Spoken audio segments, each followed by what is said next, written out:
Hey everyone, and welcome back to the channel. In this video, I'm going to show you how to enable your webcam in Windows 11 so apps like Zoom or Teams can use it. So first, simply press Windows plus I at the same time.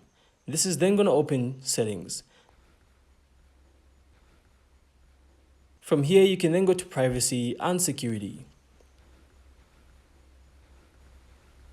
Then simply navigate to Camera.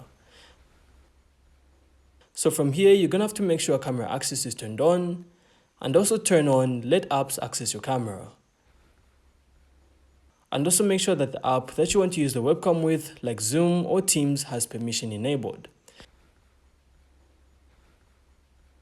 So if your webcam still isn't working, you can also check Device Manager.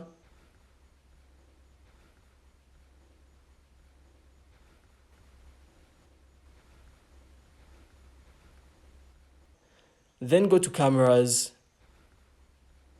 Then simply right-click on your webcam and select Enable Device. So after this, your webcam should be active and ready to use in your app. And that's it. So that's how to enable your webcam in Windows. So I really hope you found this insightful, and if you did, then make sure to leave a like and of course subscribe. Then we'll see you on the next one.